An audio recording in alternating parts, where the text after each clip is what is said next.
আমি আজিৰ পৰা মীৰা বৰঠাকুৰ বাইদেউৰ কাৰণে আজিৰ পৰা আমি নিৰ্বাচনী কেম্পেইন আমাৰ অভিযান আৰম্ভ কৰিছোঁ আৰু মই নিশ্চিত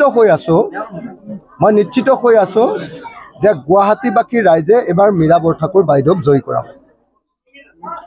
হিমন্ত বিশ্ব শৰ্মা চৰকাৰখন আৰু বিজেপি চৰকাৰখনে আমাৰ সমগ্ৰ অসমীয়া মানুহবিলাকক আৰু সমগ্ৰ ভাৰতৰ মানুহক জ্বলা কলা খুৱাইছে। বস্তুৰ মূল্য বৃদ্ধিৰে জ্বলা কলা খুৱাইছে, আইনৰ শাসনৰ পৰিৱৰ্তে গুণ্ডাগিৰিৰ শাসনেৰে জ্বলা কলা খুৱাইছে, পাহাৰৰ মানুহবিলাকক আকৌ জ্বলা কলা খুৱাইছে মাটিৰ প্ৰিমিয়াম। যি মাটি বিজেপি চৰকাৰে কৈছে যে আমি সকলোকে পাহাৰৰ মানুহক মাটিৰ পট্টা দিম, 2016ত কৈছিলে মাটিৰ পট্টা সকলোকে দিম। সেই বিজেপিয়ে এতিয়া পাহাৰৰ মানুহক বা চৰকাৰী ভূমিৰ মানুহক মাটিৰ পট্টা দিবৰ কাৰণে মিনিমাম প্ৰিমিয়াম কৰি দিছে 62,50,000 টকা। মিনিমাম প্ৰিমিয়াম কৰি দিছে 62,50,000 টকা।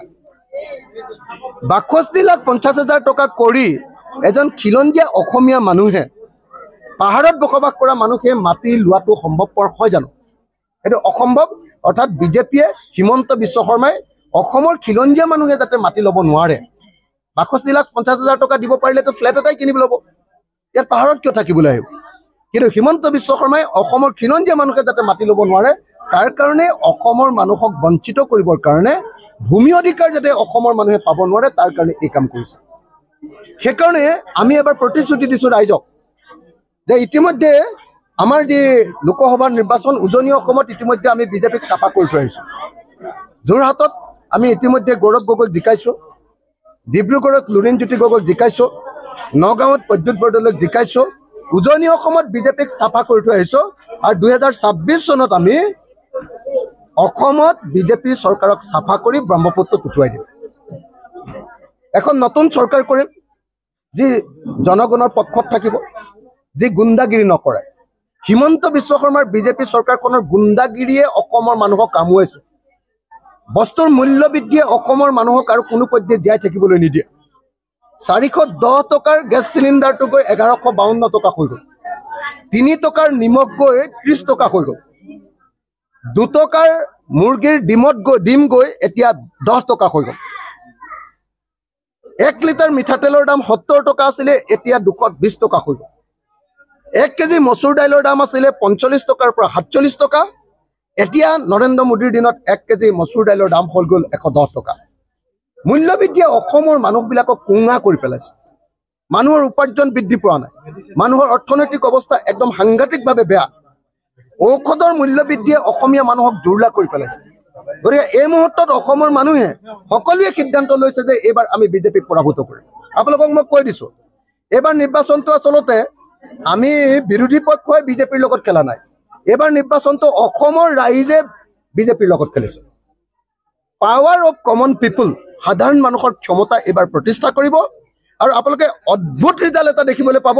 আৰু আপোনালোকে এইবাৰ দেখিবলৈ পাব যে অসমত কেৱল 5খনমান আসনহে এইবাৰ বিজেপিয়ে পাব।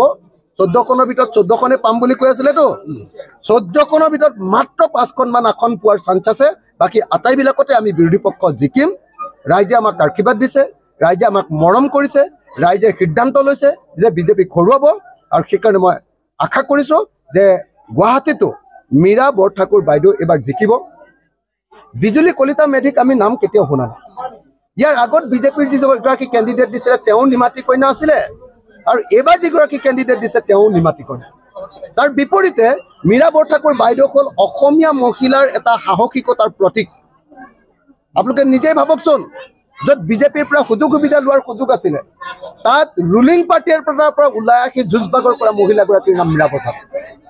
আজি মীৰা বৰঠাকুৰ হ'লে আমি সকলোৱে জানো যে মীৰা বৰঠাকুৰ হ'লে সংসদত দপদপাই থাকিব পাৰি, কিন্তু বিজুলী কলিতা মেধিৰ নামটোতো মই আজিলৈকে গুৱাহাটীতে ইমান বছৰ থাকিলোঁ মইতো কেতিয়াও শুনা নাই।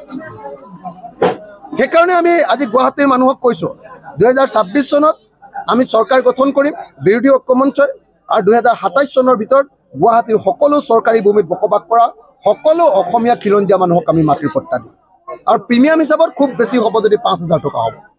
5,000 টকাৰ প্ৰিমিয়ামত আমি অসমৰ সকলো মানুহকে, খিলঞ্জীয়া মানুহক গুৱাহাটীত আমি মাটি দিয়াৰ ব্যৱস্থা কৰিম যাতে গুৱাহাটীখন খিলঞ্জীয়া মানুহৰ হৈ থাকে, গুৱাহাটীখন যাতে অসমীয়া মানুহৰ হৈ থাকে, গুৱাহাটীত যাতে অসমীয়া মানুহৰ দপদপনি থাকে, গুৱাহাটীত যাতে হিমন্ত বিশ্ব শৰ্মা হতে বাহিৰৰ মানুহৰ উপদ্ৰৱ বহাব নোৱাৰে। তাৰ কাৰণে হিমন্ত বিশ্ব শৰ্মাৰ গুণ্ডাগিৰি কমাবৰ কাৰণে হিমন্ত বিশ্ব শৰ্মাই যিমান গুণ্ডাগিৰি অসমত কৰিছে, মন গ'লে ঘৰ ভাঙি দিয়ে, মন গ'লে স্কুল বন্ধ কৰি দিয়ে, মন গ'লে তেওঁলোকে কি কৰে, যেতিয়াই মন যায় তেতিয়াই অসমীয়া যুৱক এজনক ধৰি লৈ যায়, ৰাতি 2টা বজাত গুলিয়াই এনকাউণ্টাৰ কৰি হত্যা কৰি দিয়ে। এই যে হিমন্ত বিশ্ব শৰ্মাৰ দাদাগিৰি, এই দাদাগিৰি অসমীয়া মানুহৰ কাৰণে অসহ্যকৰ হৈ গৈছে। হিমন্তৰ গুণ্ডাগিৰি বাঢ়িছে।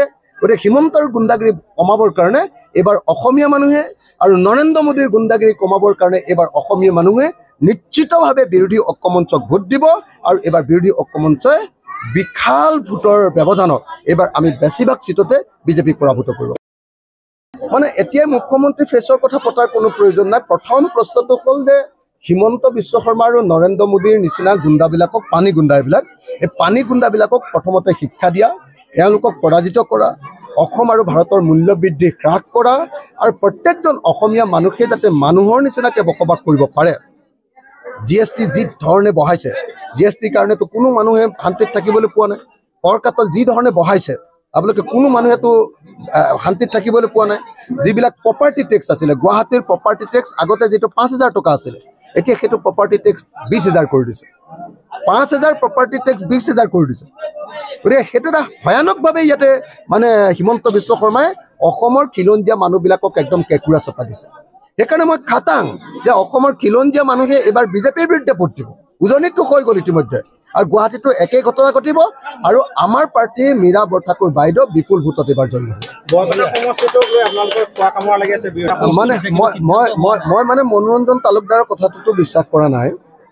মানে বিজেপিৰ মতে নহয়, আচলতে এই গোটেই 3টা পাৰ্টি, আমাৰ কংগ্ৰেছ, আমাৰ CPIM আৰু আমাৰ তৃণমূল কংগ্ৰেছ, এই 3টা পাৰ্টি খোৱা কামোৰাৰ কাৰণেহে এইটো হৈছে।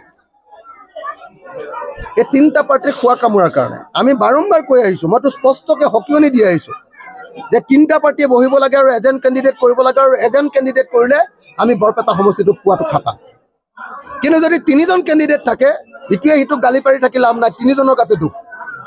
এই 3জন যদি কেণ্ডিডেট থাকে, তেতিয়াহ'লে কিন্তু বিজেপি জিকাটো খাটাং, AJP জিকাটো খাটাং। সেইকাৰণে মই কৈছোঁ যে বৰপেটা লোকসভা সমষ্টিত আমি বিৰোধী ঐক্যমঞ্চই অনতিবিলম্বে বহি লৈ মাত্ৰ এজন প্ৰাৰ্থীক ৰাখিব লাগে আৰু বাকী 2জনক বহাই দিব লাগে। তেতিয়া ইণ্ডিয়া মৰ্চালৈ আমি এটা নতুন এটা চিট দিয়াটো হ'ব, আমাৰ সেইটো কণ্ট্ৰিবিউশ্যন হ'ব।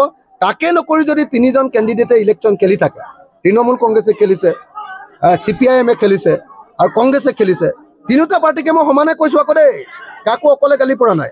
3টা পাৰ্টিকে কৈছোঁ, 3টা পাৰ্টিয়ে বহি লৈ আমাৰ প্ৰাৰ্থীক এজন কৰিব লাগে আৰু বিজেপিক ঘূৰাবৰ কাৰণে সিদ্ধান্ত ল'ব। মানে মই এতিয়াও কৈ আছোঁ, তেতিয়া সদায় মই কৈ আছোঁ, মানে CPIMকো কৈছোঁ আৰু তৃণমূল কংগ্ৰেছকো কৈছোঁ আৰু কংগ্ৰেছ দলকো কৈছোঁ যে কেণ্ডিডেট এজন কৰক। এই সময় ৰাইজে একলগ হ'ব কৈছে, আপোনালোকে ৰাইজক কনফিউজ নকৰিব। মোৰ কথাটো স্পষ্ট দেই, মই কাৰো পক্ষত নাই একো বুলি, কাৰো পক্ষত নাই। মই 3জনৰ বিপক্ষে এনেকৈ থাকিম, এনেকৈ নহ'ব। আমি 3টা পাৰ্টি বহিব লাগিব, ইমিডিয়েটলি সিদ্ধান্ত ল'ব লাগিব, আৰু ইলেকশ্যনৰ 2 দিনৰ আগত হ'লেও কৈ দিব লাগিব যে আমাৰ একমাত্ৰ কেণ্ডিডেট এজন। তেতিয়া মানুহে একদম উঠি পৰি ভোট দিব আৰু আমি আমাৰ অপজিশ্যনক জিকাই দিব। কিন্তু তাকে নকৰি যদি আটাইবিলাকে দূৰে দূৰে থাকে, তেতিয়াহ'লে বিজেপি বা AJPক সহায় কৰা হ'ব।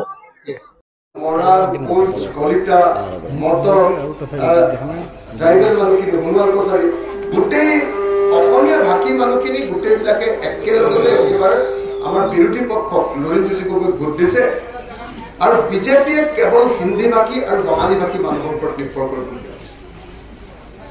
মানে ডিব্ৰুগড়তো বিজেপিৰ হৰাটোৰ খাটাং আৰু নৰেন্দ্ৰ গগৈ জিকাটো খাটাং। তাৰপিছত মই নগাঁৱলৈ আহিছিলোঁ, তাৰপাছত কৰিমগঞ্জলৈ গৈছিলোঁ আৰু ধুবুৰীলৈ গৈছিলোঁ। য'তেই গৈছোঁ তাতে দেখিছোঁ যে ৰাইজে এইবাৰ বিজেপিক বিদায় দিবৰ কাৰণে প্ৰস্তুত হৈছে। তাৰ কাৰণটো হ'ল যে বিজেপিৰ গুণ্ডাগিৰিটো বহুত বেছি বাঢ়ি গৈছে। গুণ্ডাগিৰি যিটো বিজেপিৰ গুণ্ডাগিৰি, মানে এখন চৰকাৰ আমি কিয় পাতি দিওঁ, এখন চৰকাৰ আমি পাতি দিওঁ সদায় চৰকাৰখনে আমাৰ নাগৰিকবিলাকৰ জীৱন আৰু সম্পত্তি নিৰাপত্তা দিব লাগে। কিন্তু বিজেপি চৰকাৰৰ দিনত আমাৰ জীৱন আৰু সম্পত্তি নিৰাপদ নহয়। হঠাতে এজন মানুহক পুলিচে ধৰি লৈ যায়, ধৰি লৈ গৈ ৰাতি 2টা বজাত গম পাওঁ যে তেওঁ বুকুত গুলিয়াই দিলে, এনকাউণ্টাৰ কৰিলে।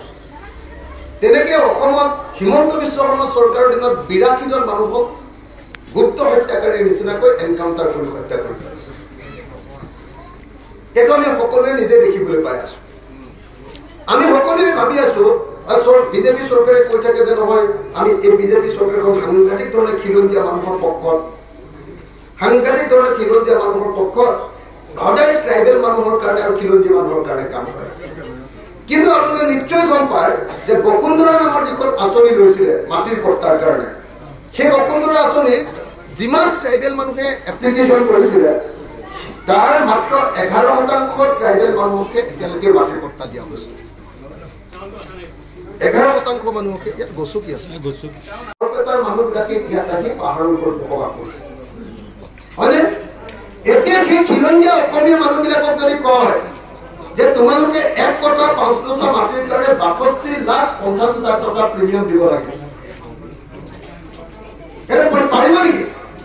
কোনো পক্ষে সম্ভৱ নহয়। তাৰ মানে বিজেপি চৰকাৰে ক'ব খুজিছে যে আমি পাহাৰৰ ওপৰত বসবাস কৰা মানুহক মাটিৰ পট্টা নিদিওঁ।